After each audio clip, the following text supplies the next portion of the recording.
ce jour est dédié pour Refoua Shema, la guérison complète et rapide de Sandy Shaya Bat Tamar et de Karine Bat Mari. Et la question de Nathan. Qu'est-ce qu'on va étudier au Olam Haba? La Torah? Allez, on pose la suite. Ah, je réponds? Bah oui, non. Nous sommes en direct. Ah. Mais la Torah, elle concerne notre terre à nous, enfin, elle concerne notre monde à nous.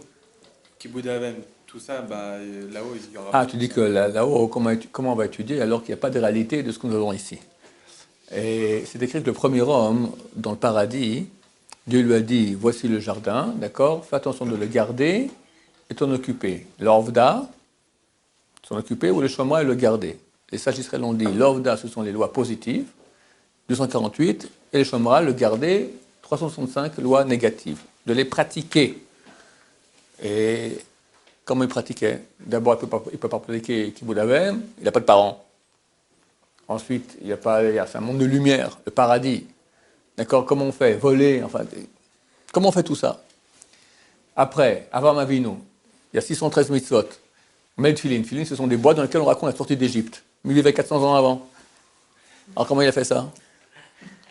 D'accord? Alors la réponse, elle est comme ça. Dans Hachem, dans la divinité, il y a 613 lumières. C'est la constitution de dévoilement d'Hachem. Hachem lui-même, on ne va pas en parler, mais le dévoilement d'Hachem, il y a 613 lumières. 248 d'un clan et 365 d'un autre clan.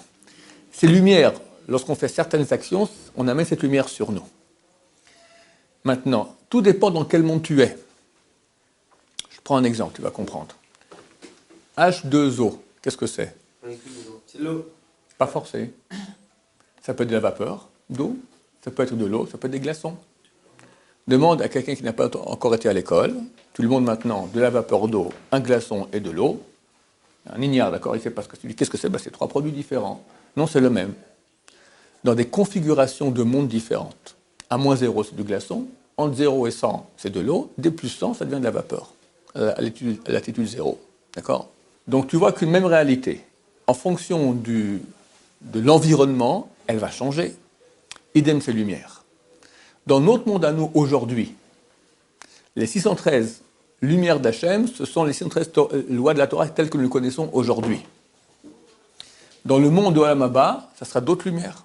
Dans le monde du premier homme, avant le péché originel, c'était d'autres lumières. Après le péché originel, c'est une autre. Abraham Avinu, le Shlach Kadosh, il écrit que lorsque Yaakov Avinu, il a pelé les arbres, il a mis en face des moutons, il faisait par ça la mitzvah de Tfilin. Où est le rapport? Il y a un rapport, on ne sait pas lequel, d'accord? Aujourd'hui, on amène sur nous la lumière de Tfilin en faisant Tfilin. Et s'il n'est pas minutieusement dans les moindres petits détails qu'on a vu déjà un tout petit peu à quel point c'est minutieux, s'il n'y a pas une chose, ça ne passe pas. Mais, quand on passe ça dans une autre dimension, c'est marqué qu'Hachem met les Tfilin.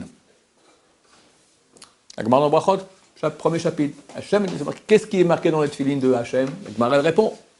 Mikamecha qui est Israël, qui est comme ton peuple Israël. D'accord?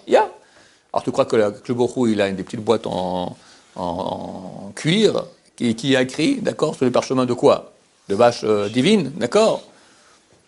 Alors, ça veut dire qu'il y a une lumière qui s'appelle Tfilin, qui chez Hachem, c'est ça.